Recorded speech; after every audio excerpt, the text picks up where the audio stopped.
নবী রহমতুল্লিল আলামিন যখন মক্কাতুল মুকাররমার মধ্যে ছিল, রাজনীতি নিয়ে কোরআন শরীফের কোনো আয়াত অবতীর্ণ হয় নাই। সমাজনীতি, অর্থনীতি এগুলো মদিনা মুনওয়ারায় গিয়ে উনি ইসলামী রাষ্ট্র কায়েম করেছেন। এর আগে নবী রহমতুল্লিল আলামিন শিখিয়েছি ইনসাফ। এখন ইনসাফ বাদ দিয়ে কিসের অর্থনীতি, ইনসাফ বাদ দিয়ে কিসের সমাজনীতি? আগে আপনাকে ইনসাফ অন্তরের মধ্যে জায়গা দিতে হবে। তো ইনসাফ কি? ইনসাফ কি ইয়া রাসূলুল্লাহ? ইনসাফ কি? বলে আনতা আবুদাল্লাহ কাআন্নাকা তারা ফাইন লাম তাকুন তারাহু ফাইন্নাহু ইয়ারাকা। ইনসাফ হচ্ছে সদা সর্বদা তোমাকে যে আল্লাহ দেখতে পাচ্ছে, তুমি যে আল্লাহর সামনে দাঁড়িয়ে আছো, এখন যে তোমার সামনে আল্লাহ আছে, তুমি হজ করছো, তুমি যাকাত দিচ্ছ, চাকরি করছো, ব্যবসা করছো, তুমি রাজনীতি করছো, অর্থনীতি করছো, কিন্তু তুমি মনে করছো তোমার সামনে আল্লাহ দাঁড়িয়ে আছে। এটাই হচ্ছে ইনসাফ। আরবি ক্যালেন্ডার অনুযায়ী অষ্টম মাস হচ্ছে শাবান। এই শাবান মাসের অনেক মর্যাদা রয়েছে, এই শাবান মাসের অনেক ফজিলত রয়েছে, এই শাবান মাসের অনেক গুরুত্ব রয়েছে। শাবানের গুরুত্ব সম্পর্কে রাসূলুল্লাহ সাল্লাল্লাহু আলাইহি ওয়াসাল্লাম বলেন, শাবানু শাহরি, শাবান আমি নবীর মাস। সুবহানাল্লাহ বলুন। নবীর সাথে যদি কোনো কিছুর সম্বোধন হয়, সাহাবীরা মানুষ ছিল, রক্তে মাংসে মানুষ, কিন্তু একজন সাহাবীর মকান সমস্ত মানুষ চাইলে অর্জন করতে পারবে না। কারণ সাহাবীরা তাদের চর্মচক্ষু দিয়ে নবীজি নূরানি চেহারা মোবারক দেখেছেন। নবীজির সুহবত পাওয়ার কারণে সাহাবীরা এত দামি হয়েছেন। আরে সাহাবী কেন, এই যে আমরা যে খুতবা দিচ্ছি শেখ বাহারুল্লাহ শাহী জামে মসজিদ, এটা কাঠের তৈরি, অনেক সুন্দর একটা মিম্বার, মেহরাব, অনেক সুন্দর দেখতে, অনেক সুদর্শন। এই যে এই গাছগুলো, কাঠগুলো কথা বলে না, কিন্তু নবী রহমাতুল্লিল আলামিন এর সুহবত যারা পেয়েছেন, যে সমস্ত কাঠ মিম্বার নবী রহমাতুল্লিল আলামিনের সুহবত পেয়েছেন, ওই কাঠও কথা বলেন। আপনারা যখন মদিনাতুল মুনওয়ারার মধ্যে যাবেন, মদিনাতুল মুনওয়ারার মধ্যে একটা আছে রিয়াজুল জান্নাহ, যেখানে নামাজ আদায় করার জন্য মানুষের এখন রেজিস্ট্রেশন করতে হয়। রেজিস্ট্রেশন যেদিন পাই ওই দিন রিয়াজুল জান্নায় নামাজ আদায় করতে পারে। আপনি রিয়াজুল জান্নায় যাওয়ার আগে কোনো আলেমের সাথে পরামর্শ করবেন। এমনি কোনো কাজ করার সময়, যে কোনো কাজ করার সময় আলেমের সাথে পরামর্শ করা, অর্থাৎ অভিজ্ঞ ব্যক্তির সাথে পরামর্শ করা, এটা হচ্ছে নবীজির সুন্নাহ। তো এটা আমি স্পেশালি কেন বললাম, রিয়াজুল জান্নার ভিতরে কয়েকটা এরকম ফিলার আছে। একটা ফিলারের নাম হচ্ছে উস্তুনে হান্নানা। নবীজির সুহবত পেয়েছেন একটা মিম্বার, কাঠের মিম্বার। একদিন ওই মিম্বারটা কান্না করছেন। নবীজি বলেন, কে কাঁদছেন? দেখছেন কোনো মানুষের চোখে পানি নাই, একটি কাঠ আওয়াজ করে করে কাঁদছেন। বলে, তুমি কাঁদছো কেন? বলে, এতদিন আপনি আমাকে মিম্বার বানিয়ে খুতবা দিতেন, আমি অনেক প্রফিট করতাম, কিন্তু এখন তো আপনি নতুন মিম্বার বানিয়েছেন, আমি আপনার থেকে বঞ্চিত, আপনার খেদমত থেকে বঞ্চিত হয়ে গেলাম, ওই চিন্তায় আমি কাঁদছি। নবী রহমাতুল্লিল আলামিন বলে, তুমি দুনিয়া চাও নাকি জান্নাত চাও? বলে, ইয়া রাসূলুল্লাহ, তুমি যদি দুনিয়া চাও তাহলে এখানে আমি তোমাকে রোপণ করে দেবো, কিয়ামত পর্যন্ত তোমার থেকে মানুষ ফল খাবে, খেজুর খাবে। বলে, ইয়া রাসূলুল্লাহ, দুনিয়া তো 2 দিনের, কিয়ামত হলে তো দুনিয়া থাকবে না, দুনিয়া দিয়ে কী করব? বলে, আমি জান্নাত চাই। নবী রহমাতুল্লিল আলামিন ওই রিয়াজুল জান্নার মধ্যে উস্তুনে হান্নানাকে দাফন করেছেন। তাহলে নবীর সুহবতে গেলে গাছও কি হয়ে যায়? জিন্দা হয়ে যায়। নবীর সুহবতে আসলে প্রাণীও কথা বলে। একদিন এক উট পাগলামি করছেন, সবার ক্ষতি করছেন, এইদিকে ছুটে চলছেন, ওইদিকে ছুটে চলছেন, মানুষের ক্ষতি করছেন। এখন সাহাবীরা এসে রাসূলুল্লাহর দরবারে আরজি দিল, ইয়া রাসূলুল্লাহ, এই উট, পাগল উটের উদ্ভব থেকে আমরা, ক্ষতি থেকে আমরা রক্ষা করতে পারছি না, আপনি একটু দয়া করুন। নবী রাহমাতুল্লিল আলামিন উটকে ইশারা করলেন। ইশারা করে যখন ডাকলেন, উট সাথে সাথে চলে আসলো। উট এসে নবীজির কান মোবারকের মধ্যে কি ফুসফুস করে কি একটা জানি বলল। নবী রাহমাতুল্লিল আলামিন বললেন, এই উটের মালিক কে? বলে, লাব্বাইক ইয়া রাসূলুল্লাহ, উটের মালিক আমি। বলে, তুমি আজকে 3 দিন যাবত উটকে খাবার দিচ্ছ না, খাবার না দিয়ে কাজ করাচ্ছ, তোমার বিরুদ্ধে তোমার উট আমাকে বিচার দিয়েছে। আর দেখা গেল ওই উটটা নবী রহমাতুল্লিল আলামিনের কদমে সেজদা দিল। সাহাবীরা বলেন, ইয়া রাসূলুল্লাহ, নাহনু আহাক্কু বিসসুজুদ, আমরা তো অধিক হকদার আপনাকে সেজদা দেওয়ার। নবী রহমাতুল্লিল আলামিন বলে, না, আল্লাহ ছাড়া কাউকে সেজদা দেওয়া যাবে না। তাহলে নবী রহমাতুল্লিল আলামিনের সুহবত আসলে প্রাণীও কি কথা বলে। তাহলে সুহবত এটা অনেক গুরুত্বপূর্ণ বিষয়। তো আমি যেটা বলতে চেয়েছি, ওই যে রিয়াজুল জান্নাহ যাওয়ার সময় পরামর্শ কেন, এখানে কয়েকটা মিম্বার আছে, এক একটা মিম্বারের এক একটা ফজিলত। একটা মিম্বারের নাম আছে উস্তুনে আয়েশা। এখানে মিম্বারের উপরে ছোট্ট আরবি অক্ষরে লেখা আছে উস্তুনে আয়েশা। যারা গিয়েছেন বা ইনশাল্লাহ যাবেন তারা খেয়াল করবেন, একেবারে মিম্বারের কর্নারে লেখা আছে। ওইটা স্বাভাবিকভাবে যারা অ্যারাবিক সবসময় পড়েন না তারা দেখলে বুঝবে না। যারা অ্যারাবিক সবসময় পড়েন, জেজ জবস্সারা আরবি পড়েন, তারা দেখলে এটা বুঝবেন। ছোট্ট ছোট্ট লেখা। তো উস্তুনে আয়েশা একটা আছে। উস্তুনে আয়েশাকে সামনে নিয়ে 2 রাকাত নামাজ পড়লে আপনার 1000 বার হজ করলে, আপনার 1000 বার সেজদা দিলে যেই সওয়াব, ওই উস্তুনে আয়েশাকে সামনে নিয়ে আপনার 2 রাকাত নামাজ পড়লে তার চাইতে বেশি সওয়াব। নবীজি বলেন, মানুষ যদি জানতো এখানে 2 রাকাত নামাজ পড়ার কি ফজিলত আছে, তাহলে একজন আরেকজনকে মেরে হলে ওখানে 2 রাকাত নামাজ পড়তো। ওইটা হচ্ছে উস্তুনে আয়েশা। ওখানে নবী রহমতুল্লিল আলামিনের ওফাত হয়েছে, ওখানে ইনি ওফাত করেছেন। এটার ছিল রাসূলুল্লাহর খাস কামরা, যেখানে আপনার দাফন করেছেন, ওইটার সামনে এটা হচ্ছে উস্তুনে আয়েশা। এই উস্তুনে আয়েশার বাম পাশে যেটা আছে এটা হচ্ছে উস্তুনে হান্নানা, ওই যেটা কথা বলেছিল। এই যে মনে করুন আমার সামনে 2টা মিম্বার, এই 2টা ফিলার, এটা হচ্ছে উস্তুনে আয়েশা, এটা হচ্ছে উস্তুনে হান্নানা। ওই জান্নাতুল বাকির মধ্যে এরকমই আছে। উস্তুনে আয়েশা আপনার এদিক থেকে তাকালে ডান পাশে উস্তুনে হান্নানা, বাম পাশে, এভাবে এক একটা মিম্বারের এক একটা ফজিলত আছে। তো আমি বলতে চাচ্ছি, এই শাবান মাসটার সম্পর্ক নবীজি স্বয়ং নবীজির সাথে করে নিলেন। বলেন, শাবানু শাহরি, শাবান আমি নবীর মাস। কেন? বলে ওয়াফাদলু শাবানু আলা সাইর শুহুরি কাফদলি আলা সাইরুল আম্বিয়া। অন্যান্য নবী থেকে আমি নবীর মর্যাদা যেমন, অন্যান্য মাস থেকে এই শাবানের মর্যাদা তেমন। সুবহানাল্লাহ বলুন, আর একটু মানে মাঝে বলুন সুবহানাল্লাহ। সুবহানাল্লাহ বললে কিন্তু লাভ আছে। কি লাভ? সুবহানাল্লাহ বলার সাথে সাথে বানাল্লাহু শাজারান ফিল জান্নাহ, আল্লাহ যে ব্যক্তি সুবহানাল্লাহ বলবে তার নামে জান্নাতের মধ্যে একটা গাছ রোপণ করে দিবেন। এই জন্য সুবহানাল্লাহ আলহামদুলিল্লাহ বলবেন। মেরাজের রাতে যখন নবী গেলেন, ইব্রাহিম খলিলুল্লাহ বলেন, ইয়া রাসূলুল্লাহ, আপনি আপনার উম্মতদেরকে গিয়ে বলবেন আপনার উম্মতরা যেন বেশি বেশি সুবহানাল্লাহ আলহামদুলিল্লাহ আল্লাহু আকবার বলে। বলে কেন? বলে আমি জান্নাতে দেখেছি যে ব্যক্তিরা দুনিয়াতে থাকা অবস্থায় বেশি বেশি সুবহানাল্লাহ আলহামদুলিল্লাহ আল্লাহু আকবার বলেন, ওই সমস্ত মানুষের নামে জান্নাতের মধ্যে গাছের পরিমাণটা বেশি। তাহলে এই শাবান মাস একজন ইমানদারের কর্মসূচি কি? ইমানদারের 1 নম্বর কর্মসূচি হতে এই শাবান মাসের অন্তরপক্ষে কেউ যদি রজব মাসেও 5 ওয়াক্ত নামাজ না পড়ে, 1 ওয়াক্ত 2 ওয়াক্ত বাদ যায়, 1 নম্বর তার প্রতিজ্ঞা হবে এই শাবান মাস শুরু হয়েছে, এটা অনেক ফজিলতপূর্ণ মাস, 5 ওয়াক্ত নামাজের 1 ওয়াক্ত যাতে কি না যায়, ছুটে না যায়। এই 5 ওয়াক্ত নামাজ জামাত সহকারে না পারলে বাসায় একাকী অন্তরপক্ষে তার পরিবারকে নিয়ে হলেও এই 5 ওয়াক্ত নামাজ সময় মতো আদায় করে। এটা হচ্ছে 1 নম্বর শাবান মাসের 1 নম্বর প্রতিজ্ঞা, 1 নম্বর কর্মসূচি। শাবান মাসের 2 নম্বর কর্মসূচি কি? আপনি যদি অন্যান্য মাসে নামাজ পড়ে চলে যান, আপনি যদি নামাজ পড়ে বের হয়ে যান, এই মাস থেকে আপনি শুরু করবেন অন্ততপক্ষে 1টা মিনিট নামাজের পরে 1 মিনিট বসে থাকবেন। 1 মিনিট বসে থেকে কি করবেন? অন্ততপক্ষে 1বার সূরা ফাতিহা পড়বেন, অন্ততপক্ষে 1বার সূরা ইখলাস পড়বেন, অন্ততপক্ষে 1বার হলেও দুরূদ শরীফ পড়বেন।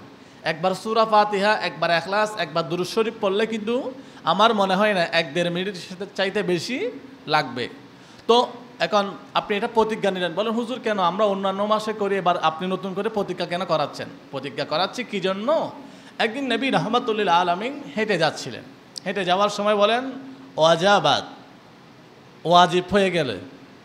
আর একটু গেলেন, নবী রহমাতুল্লিল আলামিন বলেন ওয়াজাবাত, ওয়াজিব হয়েছে, আবশ্যক হয়ে গেছে। আর একটু গেলেন, নবী রহমাতুল্লিল আলামিন বলে ওয়াজাবাত, ওয়াজিব হয়ে গেছে। এবার 3বার যখন বললেন, সাহাবায়ে কেরাম বলেন, ইয়া রাসূলুল্লাহ, আপনি যে বললেন ওয়াজাবাত ওয়াজাবাত ওয়াজাবাত, আপনি হাঁটার সময় তাসবিহ পড়েন, তাহলিল পড়েন, তেলাওয়াত করেন, বা কথা বলেন, বা সালাম দেন, সালাম নেন, কিন্তু আজকে হাঁটার সময় আপনি ওয়াজাবাত ওয়াজাবাত বলছেন, এটা তো আমরা বুঝছি না। নবী রহমাতুল্লিল আলামিন বলে, সাহাবীরা, আমি ওয়াজাবাত বলছি এই জন্য, এখানে একজন ব্যক্তি হাঁটার সময় সূরা ইখলাস পড়েছে, সূরা ইখলাস পড়েছে, কুল হুয়াল্লাহু আহাদ আল্লাহুস সামাদ লাম ইয়ালিদ ওয়া লাম ইউলাদ ওয়া লাম ইয়াকুল লাহু কুফুয়ান আহাদ। আমরা সকলে একসাথে পড়ব, কুল হুয়াল্লাহু আহাদ আল্লাহুস সামাদ লাম ইয়ালিদ ওয়া লাম ইউলাদ ওয়া লাম ইয়াকুল লাহু কুফুয়ান আহাদ। নবী রাহমাতুল লিল আলামিন বলে, সাবি আমি যখন হাঁটছিলাম তোমাদেরকে নিয়া, একজন সাহাবী সূরা ইখলাস শরীফ পড়েছে, কুল হুয়াল্লাহ পড়েছে। আর কুল হুয়াল্লাহ পড়ার সাথে সাথে জিব্রাইল আমিন এসে আমাকে বললেন, ইয়া রাসূলুল্লাহ, ইয়া হাবিবাল্লাহ, যে ব্যক্তি হাঁটার সময় সূরা ইখলাস পড়েছে, কুল হুয়াল্লাহ পড়েছে, আল্লাহ বলেছেন তার জন্য জান্নাত লিখে দেওয়ার জন্য। এবার নবী রাহমাতুল লিল আলামিন সাহাবীদেরকে বলেন, সাহাবীরা, আমি যখন জিব্রাইল আমিনের কথা শুনলাম আমি বললাম ওয়াজাবাত, ওয়াজিব হয়েছে, অর্থাৎ যে ব্যক্তি সূরা ইখলাস শরীফ পড়েছে তার জন্য আমার আল্লাহ জান্নাত ওয়াজিব করে দিয়েছে। তাহলে 2 নম্বর কর্মসূচি কি? প্রত্যেক নামাজের পরে 1 মিনিট হলেও কোরআনুল কারীম তেলাওয়াত করা। এটা হচ্ছে একেবারে নিম্নমানের কর্মসূচি। এর চাইতে একটু আরও 12 মানের কর্মসূচি কি? পারলে ফজর নামাজের পরে 1 পৃষ্ঠা কোরআন শরীফ পড়া। আমার মনে হয় না 1 পৃষ্ঠা কোরআন শরীফ পড়লে 3 মিনিট 4 মিনিটের বেশি লাগবে। তবে আপনি যদি চান, আপনি যুবক, আপনি বাবা, আপনি গুরুত্বপূর্ণ ব্যক্তি, আপনার অনেক ক্ষমতা, আপনার অনেক অর্থ, আপনার সম্পদ, আপনার গাড়ি বাড়ি অনেক কিছু আছে, আমি আপনার পায়ে ধরে বলবো, হাতে নয়, আপনার পায়ে হাত রেখে বলবো, আপনি এই আমলগুলো করবেন। এই আমলগুলো করার কারণে আপনি আপনার অর্থের মধ্যে, পরিবারের মধ্যে, ব্যবসার মধ্যে, আপনার রাজনীতির মধ্যে যে মজা পাবেন না, আপনি 1 মিনিটের মধ্যে 4 চাইতে কোটি গুণ বেশি মজা আমার আল্লাহ দিবেন। তাহলে এরপরে পারলে আপনি কি করবেন? 5 ওয়াক্ত নামাজের পরে, ফজর নামাজের পরে 1 পৃষ্ঠা কোরআন শরীফ, জোহরের পরে 1 পৃষ্ঠা, 5 ওয়াক্ত নামাজের পরে 5 পৃষ্ঠা। একদিনে 5 পৃষ্ঠা হলে 4 দিনে হয় 1 পারা, 4 দিনে 1 পারা হলে 8 দিনে 2 পারা, 12 দিনে 3, 16 দিনে 4, 20 দিনে 5। এভাবে আপনি একদিনে যদি 1 পৃষ্ঠা করে হয়, একদিনে 5 পৃষ্ঠা, একদিনে 5 পৃষ্ঠা হলে কোরআনুল কারীমের মধ্যে 20 পৃষ্ঠাতে 1 পারা। তাহলে একদিনে 5 পৃষ্ঠা হলে 20 পৃষ্ঠা কয় দিন লাগবে? 4 দিন। তাহলে হ্যাঁ ঠিক আছে, 4 দিন না? ঠিক আছে, আমি মনে করছি আমার ভুল হয়েছে না, তাহলে ঠিক আছে। তাহলে 4 দিন 1 পারা। দেখুন, 4 দিন 1 পারা হলে 8 দিনে 2, 12 দিনে 3, 16 দিনে 4, 20 দিনে 5। তোমরা বলো না, তোমরা তো গুণ জানো। যারা ছোট আছে ছাত্র, আমি চিনোদেরকে বলছি তোমরা করে, আবার আপনারা বাইন করবেন না। এই যেগুলো ক্লাস 8, 9, 10-এ পড়ে, ওদেরকে তো আমি চিনি।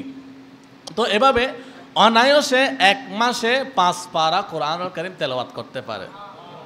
আমার মনে হয় না যে ব্যক্তি 1 মাসে 5 পারা কোরআন শরীফ পড়বে তার ফ্যামিলি টেনশন, ব্যবসা টেনশন, রাজনীতি টেনশন থাকবে বলে আমার মনে হয় না। আমার মনে হয় না এটা হচ্ছে আল্লাহর ওয়াদা। আল্লাহ বলছেন যারা নিয়মিত আল্লাহর সাথে কনভারসেশন করে তাদের টেনশনগুলো আল্লাহ তাআলা স্পেশালভাবে সমুদ্রের মধ্যে ঢেলে দেন। তাহলে ওই ব্যক্তির কোনো টেনশনে থাকে না। একজন সাহাবী একদিন অভাবের মধ্যে বললেন, ঘরের মধ্যে আনার জন্য চাল নাই, ডাল নাই। রাসূলুল্লাহ দরবার চলে গেলেন, ইয়া রাসূলুল্লাহ, চালও নাই, ডালও নাই। বলে কি করবা? বলে গিয়ে সূরা রহমান তেলাওয়াত করো। সূরা রহমান তেলাওয়াত করলেন, আল্লাহ সুবহানাহু ওয়া তাআলা জান্নাত থেকে তার জন্য রিজিক পাঠিয়ে দিলেন। অভাবে পড়লে আর একজনের পিছনে লাগবেন না, অভাবে পড়লে আর একজনের ব্যবসা ধ্বংস করার চিন্তা করবেন না, অভাবে পড়লে আর একজনের প্রতিষ্ঠান দখল করার এই টেন্ডেন্সি মাথায় আনবেন না। অভাবে পড়লে বসে বসে কোরআন শরীফ পড়বেন, দুরূদ শরীফ পড়বেন, দেখবেন আপনি আর একজনের ব্যবসা নিয়ে আর একজনের দখল করে, এগুলো হচ্ছে ক্ষণস্থায়ী। আপনি এখানে করে শান্তি পাবেন না। কিন্তু আপনি যদি কোরআনুল কারীম তেলাওয়াত করে যদি রিজিক পান, ওখানের মধ্যে আমার আল্লাহ শান্তি দান করবেন। তাহলে আমার আলোচনার প্রথম অংশ এই শাবান মাসে একজন ইমানদারের কর্মসূচি, তাহলে আমরা তেলাওয়াত করতে পারি। 3 নম্বর, এই মাসের মধ্যে 14 তারিখ দিবাগত রাত, অর্থাৎ আগামী জুমাবার লাইলাতুল বারাত। লাইলাতুল বারাতের জন্য আমরা সর্বাধিক গুরুত্ব দিয়ে আমরা প্রস্তুতি গ্রহণ করব। সারা রাত আমরা ইবাদতের মাধ্যমে অতিবাহিত করব। এটা হচ্ছে এই শাবান মাসের অন্যতম একটা প্ল্যান প্রস্তুতি বলতে পারেন। এরপরে হচ্ছে আপনার আগামী জুমাবার এবং শনিবার বৃহস্পতিবার এই 3 দিন আমরা চাইলে রোজা রাখতে পারি। এই রোজা রাখার একটা পরিকল্পনা রাসূলুল্লাহ সাল্লাল্লাহু আলাইহি ওয়াসাল্লাম বলেন, সুমু লাইলাহা ওয়া সুমু নাহারাহা, তোমরা দিনে রোজা রাখো, রাত দাঁড়িয়ে দাঁড়িয়ে নামাজ পড়ো। এই 4 নাম্বার আমরা এটা প্ল্যানটা করতে পারি। এরপরে হচ্ছে আমরা যারা মানুষ আছি, আমাদের যারা আত্মীয় স্বজন আছে, ওদের মধ্যে কিছু দুর্বল মানুষ আছে। এই দুর্বল মানুষগুলোকে আমরা চাইলে 5 কেজি চাল কিনে দিতে পারি। আমার আত্মীয়ের মধ্যে যে দুর্বল আছে আমি তাকে দিলাম, আপনার আত্মীয়ের মধ্যে আপনি তাকে দিলেন। যার খাবার জন্য খাবার নেই তাকে একটু খাবার দিতে পারি, যার অন্ন নাই তাকে একটু অন্য বস্ত্র নেয় তাকে বস্ত্র, এবার আমরা দিতে পারি। দিলে কি হবে? আল্লাহ তাআলা বলেন, আল্লাযীনা ইউনফিকুনা ফিস-সাররাই ওয়াদ-দাররাই ওয়াল কাযিবিনাল গায়যা ওয়াল আফিনা আনিন নাস ওয়াল্লাহু ইউহিব্বুল মুহসিনিন। স্বয়ং আল্লাহ আপনাকে ভালোবাসতে শুরু করবে। তাহলে এভাবে আমরা এই যে সংক্ষিপ্ত কয়েকটা বললাম, আল্লাহ সুবহানাহু ওয়া তাআলা এগুলো ধারণ করার জন্য, আমল করার জন্য আমাদের তৌফিক দান করুক। এর চাইতে যদি আরো একটু বেশি ইবাদত করতে চান, প্রত্যেকটা সোমবার, এই মাসের মধ্যে যে 4টা সোমবার আছে, এই 4টা সোমবারে 4টা রোজা রাখবেন। 4টা বৃহস্পতিবার আছে, 4টা বৃহস্পতিবারে 4টা রোজা রাখবেন। এই যে আর তালাওয়াতটা ধারাবাহিকভাবে লাগবেন। আর প্রত্যেক দিন চাইলে এই যে সূরা ফাতিহা, সূরা ইখলাস বললাম, এর বাইরে আপনি তাহলিল পড়তে পারেন। তাহলিল পড়লে কি হবে? একদিনে যদি কেউ 70,000 বার অথবা 2 দিনে 70,000 বার তাহলিল পড়ে, এই তাহলিল পড়ার পরে কেউ যদি তার আপন মা বাবা ভাই বোন অর্থাৎ কারো কবরে যদি বকশিশ করে, আল্লাহ তার কবরের আযাবকে মাফ করে দেন।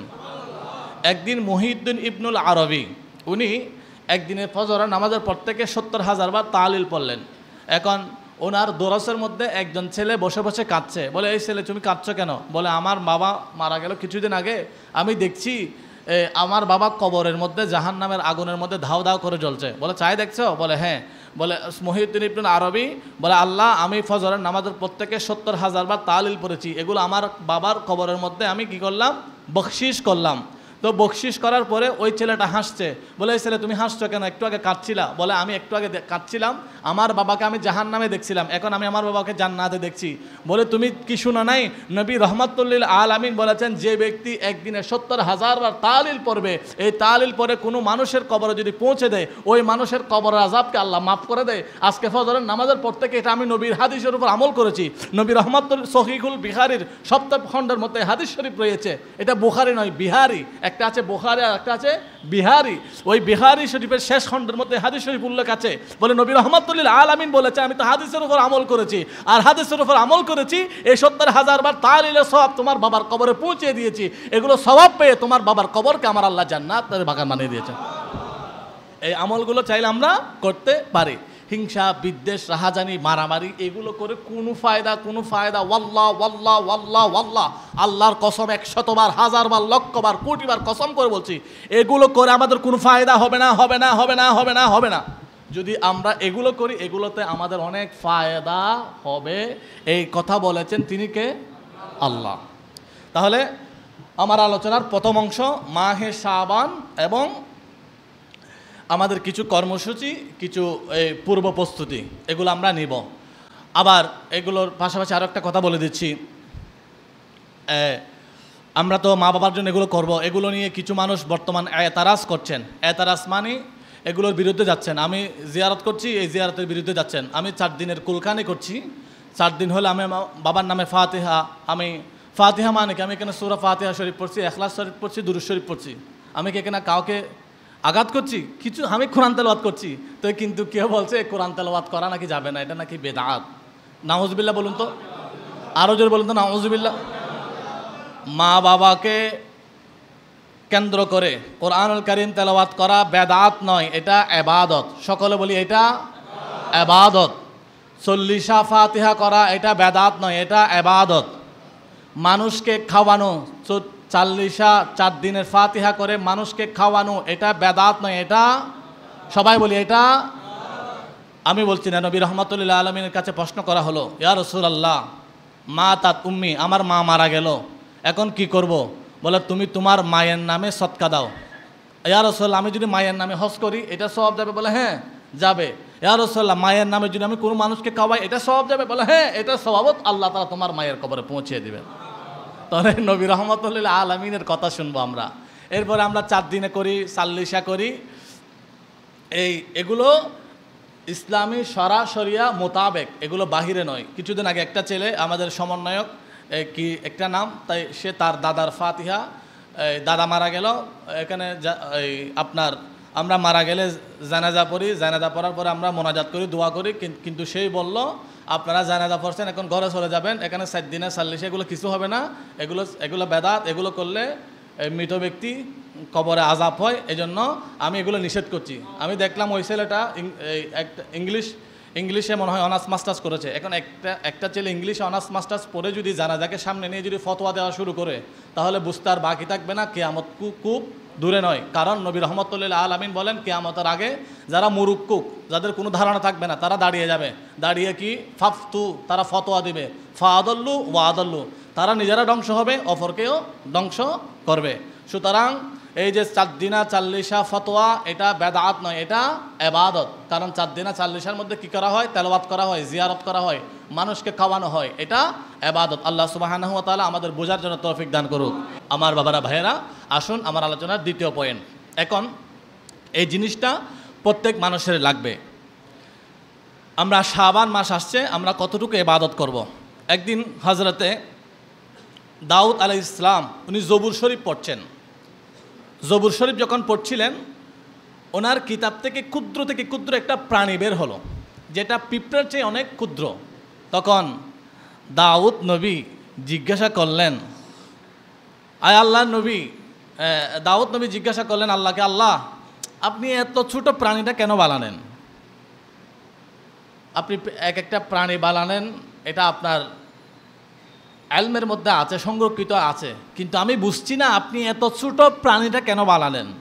তখন আল্লাহ সুবহানাহু ওয়া তাআলা ওই প্রাণীকে দাউদ নবীর সাথে কথা বলার জন্য জবান করে দিলেন।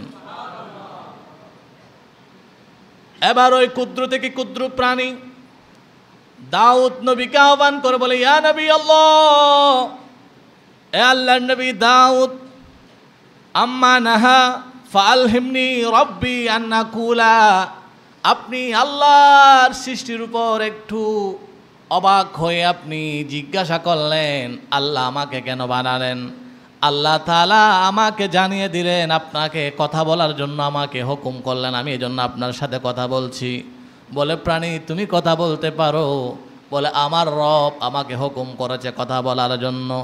বলে, কি বলবা? ওই প্রাণী বলেন, আন আকুলা ফি কুল্লি ইয়াউমিন। ও আল্লাহর নবী, আপনার উম্মতের মধ্যে এমন উম্মত আপনি খুঁজে পাবেননি। বলে, কেমন উম্মত?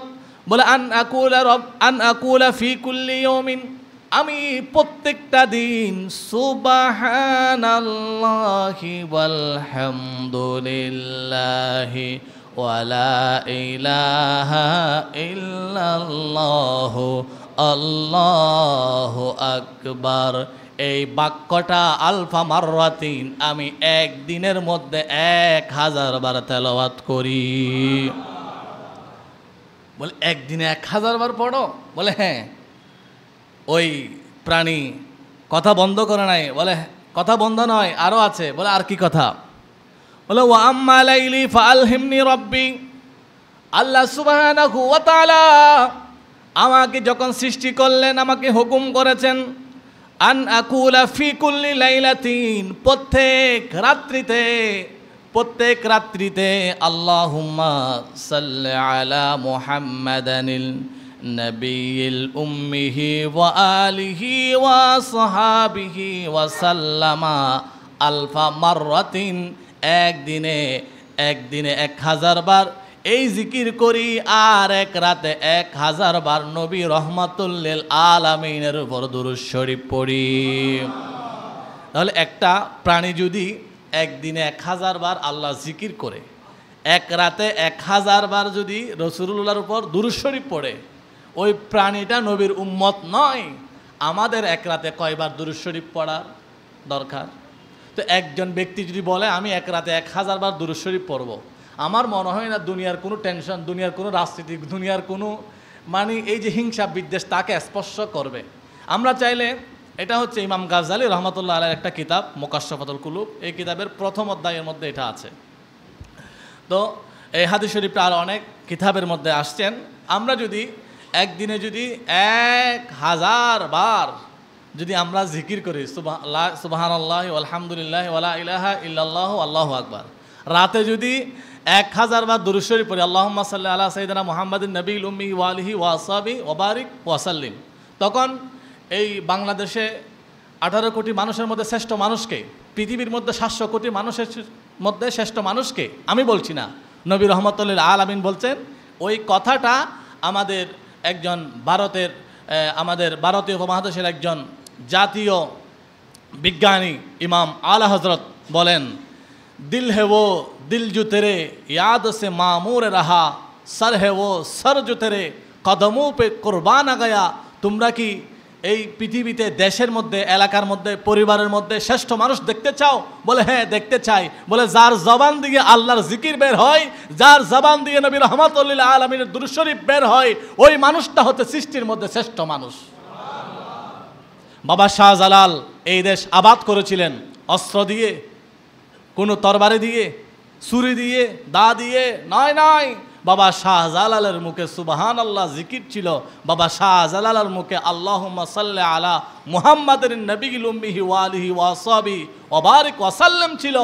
আর এই কশফ দিয়ে, এই দিল দিয়ে মানুষ দলে দলে ইসলাম ধর্ম গ্রহণ করেছেন। হযরত খাজা গরিব নওয়াজ তার ঈমানি দাওয়াতে 1,30,00,000 মানুষ ইসলাম গ্রহণ করেছেন। উনি কাউকে আঘাত করেছেন? নাই। উনি কাউকে কটু কথা বলেছেন? নাই। ওনার চরিত্র দেখে, ওনার জবানে আল্লাহর জিকির ছিল, ওনার জবানে সদুকুল লিসান ছিল, ওনার হাতের মধ্যে সংবরণ ছিল। এগুলো দেখে 1,30,00,000 মানুষ খাজা গরিব নওয়াজের হাতে হাত রেখে ইসলামের ছায়া তলে এসেছেন। তাহলে আমাদের এই একটা ক্ষুদ্র পানি যদি ইবাদত করে, আমাদের কি ইবাদত করতে হবে? তাহলে আমি সংক্ষেপে বলবো। এই যে ইমানদারের এই সহনশীলতা, ইমানদার সহনশীল হবে, ইমানদার ন্যায়পরায়ণ হবে, ইমানদার তকি হবে, ইমানদার নকি হবে। আমরা যে এতগুলো নামাজ, রোজা, হজ, যাকাত সব কিছু বললাম, এগুলো নবীজি কখন দাওয়াত দিয়েছেন? 40 বছর পরে। 40 বছর আগে নবী বলেন নাই তোমরা নামাজ পড়ো, 40 বছর আগে বলেন নাই নবী তোমরা রোজা রাখো, 40 বছর আগে বলে নাই তোমরা হজ করো, যাকাত দাও। 40 বছর পরে বলেছেন। 40 বছর আগে কি বলেছেন? 40 বছর আগে নয়, নবী রহমাতুল আলামিন যখন মা হালিমাতুস সাদিয়ার কুলে গেলেন, কুলে যাওয়ার পরে হালিমাতুস সাদিয়া নবী রহমাতুল আলামিনকে ডান স্তনের দুধ পান করালেন। ডান স্তনের দুধ পান করিয়ে উনি পান করলেন। এবার মা হালিমাতুস সাদিয়া নবী রহমাতুল আলামিনকে বাম স্তনের দুধ পান করানোর জন্য বাম পাশে ওনার মুখটা নিলেন। এবার মা হালিমাতুস সাদিয়া একবার চেষ্টা করলেন, নবী রহমাতুল আলামিন মা হালিমাতুস সাদিয়ার দুধটা, স্তনটা মুখে নিচ্ছে না। আরেকবার চেষ্টা করলেন, মুখে নিচ্ছে না। আরেকবার চেষ্টা করলেন, মুখে নিচ্ছে না। এভাবে চেষ্টা করতে করতে হঠাৎ করে যেন নবী রহমাতুল আলামিন মা হালিমাতুস সাদিয়ার কুল থেকে কথা বলা শুরু করে দিল। এ মা, আপনি আমাকে ডান পাশের স্তনের দুধ পান করিয়েছেন, আমি পান করেছি, আর বাম পাশের স্তনের দুধ আপনি পান করাতে চাচ্ছেন, আমি পান করব না। মা, আমি পান করব না, কারণ আমার আরেকজন দুদু ভাই আছে যার নাম আব্দুল্লাহ। আমি ডান পাশের দুধটা খেয়ে বাম পাশের দুধটা আমার দুদু ভাইয়ের জন্য রেখে দিলাম। আপনার কুলে বসে আমার উম্মতদেরকে আমি শিক্ষা দিচ্ছি ন্যায় পরায়ণতা কি, ইনসাফ কি। ইনসাফ কি? আমি ইবাদত শিখিয়েছি 40 বছর পরে, আর ইনসাফ শিখিয়েছি আপনার কুলে বসে। নামাজ, রোজা, হজ, যাকাত, রাজনীতি, সমাজনীতি, অর্থনীতি এগুলো নবী শিখিয়েছেন কখন? 40 বছর পরে। রাজনীতি শিখিয়েছেন তো 53 বছর পরে। নবী রহমতুল আলামিন যখন মক্কাতুল মুকাররমার মধ্যে ছিল, রাজনীতি নিয়ে কোরআন শরীফের কোনো আয়াত অবতীর্ণ হয় নাই। সমাজনীতি, অর্থনীতি এগুলো মদিনা মুনওয়ারায় গিয়ে উনি ইসলামী রাষ্ট্র কায়েম করেছেন। এর আগে নবী রহমতুল আলামিন শিখিয়েছি ইনসাফ। এখন ইনসাফ বাদ দিয়ে কিসের অর্থনীতি? ইনসাফ বাদ দিয়ে কিসের সমাজনীতি? আগে আপনাকে ইনসাফ অন্তরের মধ্যে জায়গা দিতে হবে। তো ইনসাফ কি? ইনসাফ কি ইয়া রাসূলুল্লাহ? ইনসাফ কি? বলে আনতা আবুদাল্লাহ কাআন্নাকা তারা ফাইন লাম তাকুন তারাহু ফাইন্নাহু ইয়ারাকা। ইনসাফ হচ্ছে সদা সর্বদা তোমাকে যে আল্লাহ দেখতে পাচ্ছে, তুমি যে আল্লাহর সামনে দাঁড়িয়ে আছো, এখন যে তোমার সামনে আল্লাহ আছে, তুমি হজ করছো, তুমি যাকাত দিচ্ছ, চাকরি করছো, ব্যবসা করছো, তুমি রাজনীতি করছো, অর্থনীতি করছো, কিন্তু তুমি মনে করছো তোমার সামনে আল্লাহ দাঁড়িয়ে আছে। এটাই হচ্ছে ইনসাফ। তাহলে গত 5 বছর আমার সামনে আল্লাহ ছিল, এখন আল্লাহ নাই। আবার আল্লাহ গতকালকে ছিল, এখন আজকে নেই। আমাদের রীতি এখানে পরিবর্তন করার কোনো সুযোগ নাই। তাহলে আমি বলছি, এই যে আমরা তো বললাম ইবাদতের কথা, ইবাদতের দাওয়াত দিয়েছেন নবী রহমাতুল্লাহ আলামিন 40 বছর পরে। 40 বছর আগে কি বলেছেন আমি একটা বলছি। 1 নম্বর, আউয়ালুহা লিসানু। 40 বছর আগে মায়ের গর্ভ থেকে নবী রহমাতুল্লাহ আলামিন যখন এসেছেন, তখন তার জিহ্বাটা কি ছিল? ফায়াম নাহু মিনাল কিসবাতি ওয়াল গীবাতি ওয়ান নামিমাতি ওয়াল বুহতান। ফায়াম নাহু, নবী রহমাতুল্লাহ আলামিন শিশু অবস্থা থেকে মিনাল কিসবি, মিথ্যা থেকে বিরত ছিলেন, ওয়াল গীবাতি, গীবত থেকে বিরত ছিলেন, ওয়ান নামিমাতি, নামিমা মানি একজনের বিরুদ্ধে আরেকজনের ফেস লাগানো, দুইজনের মধ্যে, দুই ভাইয়ের মধ্যে ঝগড়া লাগাই দেওয়া, এক এলাকার মধ্যে দুইজনের মধ্যে ঝগড়া লাগিয়ে দেওয়া। আপনারা 5 ভাই, আপনারা একসাথে কথা বলেন, আপনাদের সাথে কেউ কথা বলে না, আপনাদের 5 ভাইকে একসাথে শেষ করা সম্ভব না। এখন আপনাদের 5 ভাই থেকে এক ভাইকে কিনে নিলেন, এই তোকে এগুলো দিচ্ছি, এগুলো দিচ্ছি, এগুলো দিচ্ছি, তুই আজকে গিয়ে তুই 4 ভাইয়ের বিরুদ্ধে কথা বল। এখন 5 ভাই থেকে এক ভাইকে যখন নিয়ে নিল, আপনারা 5 ভাই মিলে একটা পরিবার, আমরা সবাই মিলে দেশ, সবাই মিলে সমাজ। এখন একজনকে যখন আপনি কিনে নিয়েছেন, এখন একজনের মাধ্যমে সবাইকে শেষ করা সম্ভব। তাহলে মনে রাখতে হবে, আমরা ভাই, আমরা ভাই, আমরা ভাই, এখানে একসাথে বসবাস করছি। এই দুনিয়া শেষ হলে কবরে যাবে, কিন্তু এখানে আমরা যদি আরেকজন ভাইকে আমি আঘাত করি, তাহলে সেটার জবাব আল্লাহর কাছে দিতে হবে। তাহলে আউয়ালুহা লিসানু, নবী রহমাতুল্লাহ আলামিন মায়ের গর্ভ থেকে আসার পর থেকে ওনার জবানে কখনো গীবত ছিল না, পরনিন্দা ছিল না, নামিমা ছিল না, বুখতান ছিল না। বুখতান মানে ফেস লাগাই দেওয়া। তো কি ছিল? ও কালামুল ফুদুল, কালামুল ফুদুল ছিল না। বলে ওয়া জাআলুহু মাশগুলান বিযিকরিল্লাহি তাআলা, সদা সর্বদা লেসানে জিব্বায় জিকির ছিল। ও তেলাওয়াতিল কুরআন, কোরআনুল কারীমের তেলাওয়াত ছিল। ও মুযাকারাতুল ইলম, ইলমের আলোচনা ছিল। মা খাদিজাতুল কুবরা রাদিয়াল্লাহু তাআলা আনহা, উনি বলেন আমার নবী রহমাতুল্লাহ আলামিন হেরা গুহায় গিয়ে আমি ধ্যানমগ্ন দেখতাম। এই ধ্যান করতে করতে, জিকির করতে করতে অনেক সময় এই নবী রহমাতুল্লাহ আলামিন 1 দিন 2 দিন 3 দিনও বাড়িতে আসতেন না, শুধু ধ্যানমগ্ন অবস্থায় ছিলেন উনি কাউকে। তো এখন আমি যদি সমাজনীতি, অর্থনীতি, পৌরনীতি, যত নীতি অর্জন করি, এটা হবে পরে, আগে আমাকে গীবত মুক্ত, হিংসা মুক্ত হতে হবে। 1 নম্বর। 2 নম্বর, লেসানের পরে আসছে কলব। প্রত্যেক মানুষের অন্তরের মধ্যে একটা টুকরো আছে, আলা ওয়াহিয়াল কলব। নবী রহমাতুল্লাহ আলামিন বলে এটা হচ্ছে কলব। এটা যদি সুস্থ থাকে পুরো দেহ সুস্থ, আর কলব যদি অসুস্থ হয়ে যায় পুরো দেহ অসুস্থ। এখন কলবকে সুস্থ কিভাবে রাখা হয়? আমরা চোখকে সুস্থ রাখার জন্য চোখের ডাক্তারের কাছে যাই, হাতকে সুস্থ রাখার জন্য হাতের ডাক্তারের কাছে যাই, অর্থোপেডিকের কাছে যাই। আমরা হার্ট বলক হলে হার্টের ডাক্তারের কাছে যাই। এখন আমরা কলব কিভাবে সুস্থ রাখবো? নবী রহমাতুল্লাহ আলামিন কলব সুস্থ রাখার জন্য, নামাজ কবুল হওয়ার জন্য, ইবাদত কবুল হওয়ার জন্য, হাত তোলার সাথে সাথে আল্লাহ যে দোয়া কবুল করবেন, এগুলো হওয়ার জন্য নবী রহমাতুল্লাহ আলামিন আপনাকে আমাকে মেডিসিন দিচ্ছে। মেডিসিনটা কি? ফায়াখরুজুহু মিনহুল আদাওয়াতি ওয়াল বুখতানি ওয়া হাসাদুল ইখওয়ানি লিআন্নাল হাসাদা ইয়ামহুল হাসানাত। আপনি নামাজি হওয়ার আগে, আপনি অর্থনীতিবিদ হওয়ার আগে আপনার অন্তর থেকে হিংসা দূর করে দিতে হবে। আপনি হিংসা দিয়ে যদি নামাজি হন, হিংসা নিয়ে যদি আপনি হাজি হন, হিংসা নিয়ে যদি আপনি গাজী হন, হিংসা নিয়ে যদি আপনি কোরআনুল কারীমের তেলাওয়াতকারী হন, আপনার কোরআনুল কারীমের তেলাওয়াত, হজ, গাজী, মুফতি কিচ্ছু আসবে না, কিচ্ছু আসবে না। বলে কিভাবে আসবে না? আল্লাহর নবী খুব চমৎকারভাবে বুঝিয়ে দিচ্ছেন। বলে আল হাসাদু আল হাসানাদু, বিশাল একটা বিল্ডিংয়ের মধ্যে যদি 1 ফোঁটা আগুন দেওয়া হয়, ওই 1 ফোঁটা আগুন দিয়ে বিশাল বিল্ডিংকে মুহূর্তের মধ্যে ধ্বংস করা হয়। আর আপনি যদি 1000 বছর, লক্ষ বছর, কোটি বছর, কোটি সেজদা দিয়েছেন, কোটি নামাজ পড়েছেন, কোটি বার হজ করেছেন, হাজার হাজার আপনি সদকা করেছেন, এতগুলো ইবাদত করার পরে আপনি যদি একজনের জন্য, শুধু একটা মানুষের জন্য যদি আপনার অন্তরের মধ্যে হিংসা থাকে, আল্লাহ নবী বলেন ইয়াকুলুল হাসানাত, বান্দা 100 বছরের নামাজ, 10 বার, 100 বারের হজ, 1 ফোঁটা হিংসার কারণে আমি আল্লাহ জ্বালিয়ে চারকার করে দেব। নাউজুবিল্লাহ। তাহলে সফল মানুষ হওয়ার জন্য, ইবাদত বন্দেগী মুত্তাকি একজন মানুষ হওয়ার জন্য, আমি মানুষ কথা বলছি, একজন মানুষ হওয়ার জন্য আগে আমাদেরকে কি মুক্ত হতে হবে? হিংসা মুক্ত হতে হবে। হিংসা নিয়ে নামাজি হওয়া যায় না, হিংসা নিয়ে হাজি, গাজী, মুফতি, মুহাদ্দিস হওয়া যায় না। এরপর হচ্ছে আন নাজার, প্রথম হাত। নবী রহমাতুল্লাহ আলামিন 40 বছর উনি নবুয়তে দাওয়াত দেন নাই। এই 40 বছর কিভাবে সবার মন জয় করেছেন? আপনি কি মনে করছেন আবু জাহেলকে, আবু জাহাল, আবু লাহাব এরা কারা জানেন? সবচেয়ে ক্ষমতাদার পরাশক্তি।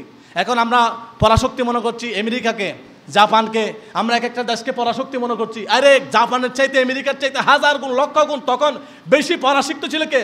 আবু লাহাব, আবু জাহেল। সবাই করেছেন নবীর কাছে ফেল। আবু লাহাব, আবু জাহেল, এরা কত বড় পরাশক্তি ছিলেন আপনি চিন্তাও করতে পারবেন না। আমি তো সময় সংক্ষিপ্ততার কারণে এগুলো বলতে পারছি না, এখন সময় সংক্ষিপ্ততা, আমি কথা সংক্ষেপভাবে বলছি। তাহলে তারা বড় বড় পরাশক্তি, এগুলোকে পরাজয় করেছেন কিভাবে? নবী কলব দিয়ে, নবীর লেসান দিয়ে। লেসানের মধ্যে মিথ্যা ছিল না। আমি একটা সহজ কথাই বলি, আপনি যদি মনে করেন আপনি এখান থেকে কাউন্সিলর নির্বাচন করবেন, মেয়র নির্বাচন করবেন, একটা সহজ কথাই বলছি। মনে করেন আপনি আপনার সাথে আরেকজন প্রতিদ্বন্দ্বিতা করছে, এখন আপনারা দুইজন প্রতিদ্বন্দ্বী, দুইজন এখানে কাউন্সিলরে দাঁড়ালেন। এখন একজনে 100 কোটি টাকা বাজেট করছে, 100 কোটি টাকার মাধ্যমে সে কাউন্সিল হবে। এখন আর একজন 1 টাকাও বাজেট করে নাই। এখন যে 1 টাকাও বাজেট করে নাই, তার জন্য এই সমাজের মধ্যে সবাই সাক্ষ্য দেয় সে কোনোদিন মিথ্যা বলতে শুনি নাই। এই কথাটা যদি তার পক্ষে যদি এলাকায় যদি 100 মানুষ সাক্ষ্য দেয়, আমার মনে হয় না 100 কোটি টাকা বাজেট করে তাকে ফেল করা যাবে। এইটা আমি সহজে বোঝার জন্য একটা বাস্তব উদাহরণ দিলাম। এরপর হচ্ছে নজর, আপনার নজর কন্ট্রোল করতে হবে। I control everything control. আপনার কিভাবে? আপনি যে চোখ কন্ট্রোল করেন, চোখ কিভাবে? নবী রহমাতুল্লিল আলামিন নামাজের দাওয়াত দিয়েছেন পরে, চোখ কন্ট্রোল করার দাওয়াত দিয়েছেন আগে। উনি কিভাবে বলেছেন? উনি বলেন ফালা ইয়ানজুরু ইলাল হারামি মিন আকালি ওয়াশুরবি ওয়াল কিসওয়াতি। আচ্ছা, এটা আমাদের বর্তমান বাংলাদেশের প্রেক্ষাপটের জন্য খুব দরকার। একজন হারামকে গিয়ে বিল্ডিং বাঁধলো, একজন হারামকে গিয়ে দুর্নীতি করে বিল্ডিং বাঁধলো। আল্লাহর নবী বলেন ফালা ইয়ানজুরু ইলাল হারামি, তুমি সেদিকে তাকাবেও না, তুমি সেদিকে চোখও দিবে না। এখন আপনি যে হারামের দিকে চোখ না দেন, ফালা ইয়ানজুরু ইলাল হারামের দিকে চোখ না দেখার জন্য আপনাকে আমাকে নির্দেশ দিচ্ছেন নবী রহমাতুল্লিল আলামিন। নবী রহমত বাংবে তো পরের কথা, তুমি দিকে তাকাবেও না, যাবে পরের কথা সেদিকে তাকাবেও না, অন্তর থেকে ঘৃণা করবে। কারণ দুর্নীতিবাজ কখনো ইমানদারের বন্ধু হতে পারে না। তুমি তাকে ঘৃণা করো অন্তর থেকে। ফালা ইয়ানজুরু ইলাল হারামি, সেদিকে তাকাবে না। ইলাল আকালি মিন আকালি, আর একজন হারামকে সুদকে ঘুষকে ফ্যাট ফুলিয়ে যত ইচ্ছা করছে, কিন্তু তুমি সেদিকে তাকাবে না। ওয়াশুরবি ওয়াল কিসওয়াতি, ও সে কি কাপড় পরিধান করছে 2 নম্বরে টাকা দিয়ে, ওইদিকেও তাকাবে না। বলে কি, কোন দিকে তাকাবো? আল্লাহ নবী বলেন মান মালা আইনাইহি মিনাল হারামি, যে হারামের দিকে চোখ দে, মালা আল্লাহু ইয়াউমাল কিয়ামাতি আইনাইহি মিনান নার, তার চোখগুলো আল্লাহ তাআলা জাহান্নামের মধ্যে নিক্ষিপ্ত করে দিবেন। সংক্ষেপ 4 নম্বর বাতন, ফ্যাট। আমরা ফ্যাটের মধ্যে এটাও দিই। এরপরে ডাক্তারের কাছে গ্যাস্ট্রিকের ডাক্তারের কাছে গিয়ে বলে এখন আগে এটা খাইতাম, এখন এটা খাচ্ছি ওষুধ, আগে 20 mg খাইতাম, এখন 40 mg খাই, কাজ হচ্ছে না। ডাক্তার বলে আপনি ফ্যাটকে কন্ট্রোল করেন, গ্যাস্ট্রিক কন্ট্রোল হয়ে যাবে। বলে কিভাবে করব? নবী রহমাতুল্লিল আলামিন বলে ইদা ওয়াকাআত লুকমাতান মিনাল হারামি মিন বাতনি ইবনে আদম, কেউ যদি হারামের 1 পয়সা ফ্যাটের মধ্যে দেয়, লাআনাহুল্লাহ, আমার আল্লাহ লাআনত করা শুরু করে দেন তার ফ্যাটের মধ্যে। এখন ফ্যাট সুস্থ রাখার জন্য নবীর হাদিস মানুন। এরপরে ওয়াসাদিসু কদম, আল্লাহ কদম দিয়েছেন, পা দিয়েছেন, এই পা দিয়ে হেঁটে হেঁটে কোথায় যাব? আল্লাহ নবী বলেন ফালা ইয়ামশি ফি মাসিয়াতিল্লাহ, যেখানে গেলে আল্লাহকে ভুলে যাবা, যেখানে গেলে তুমি ক্ষমতার স্বপ্ন দেখে আল্লাহকে ভুলে যাবা, তুমি সেখানে যাবে না। এই পা দিয়ে হেঁটে হেঁটে যাবে না, তুমি মানুষ সেটা ভুলে যাবা, আরেকজন মানুষ সেটা ভুলে যাবা, যেখানে গেলে তুমি সেটা ভুলে যাবা, মনুষ্যত্ববোধ ভুলে যাবা, সেখানে যাবে না। বলে কি করব? বলে ফি তাআতি ওয়ারিদা, যেখানে গেলে আল্লাহ সন্তুষ্টি হয়, যেখানে গেলে সৃষ্টিকে সুষ্ঠু করা যায়, আর সৃষ্টি যখন সন্তুষ্টি হয় আল্লাহও সন্তুষ্টি হয়, যেখানে গেলে মা বাবা সন্তুষ্ট হয়, সে কাজটা করো। সেই কাজটা যদি করো, বলে তোমাকে আমি আমার ইবাদুর রহমান বলে কবুল করে নিব। 7 নম্বর পয়েন্ট, তা মানে জীবন পরিচালনা পদ্ধতির পন্থা। এখন আমি কার হুকুমে কাজ করছি? আল্লাহর হুকুমে। আপনি যদি ফজরের নামাজ পড়েন, সেটা হবে আল্লাহর হুকুমে। আপনি যদি ফজর যখন ফুটে তখন আপনি চিন্তা করেন ও মুখে কেমনে মারা যায়, তখন সেটা হবে শয়তানের হুকুমে। আপনি যদি ফজর নামাজ পড়ে তেলাওয়াত করেন, সেটা হবে আল্লাহর হুকুমে। আর ফজরের নামাজের পরে আপনি যদি বলেন না, এখন একটা গুড় পাক দিই, এখন একটা পাক দিই, এখন মানুষ ব্যায়াম করতে বের হবে, যারা ডায়াবেটিসের জন্য হাঁটার জন্য বের হবে তাদের মোবাইলগুলো নিয়ে নিব, তাহলে সেটা হবে কার হুকুমে? শয়তানের হুকুমে। এই যে আপনার আপনার জীবন পরিচালনার পদ্ধতিটা আপনি আল্লাহর হুকুমে করছেন নাকি শয়তানের হুকুমে করছেন? তাহলে আপনাকে আমাকে করতে হবে কার হুকুমে? আমার আলোচনার সাবস্টাইন মূল কথা 2টা পয়েন্ট, একটা ছিল শাবানে, একজন ইমানদারের কর্মসূচি কি? এটা ছিল আমাদের ইবাদত। আর একটা হচ্ছে রবি রহমতুল্লাহ আলামিন 40 বছর হায়াতে জিন্দেগিতে কিভাবে সবার মন জয় করেছেন, কিভাবে চোখ দিয়ে, হাত দিয়ে, মুখ দিয়ে, নাক দিয়ে, পা দিয়ে, সেটা আমি বলেছি। আল্লাহ সুবহানাহু ওয়া তাআলা আমাদেরকে মানার জন্য তৌফিক দান করুন।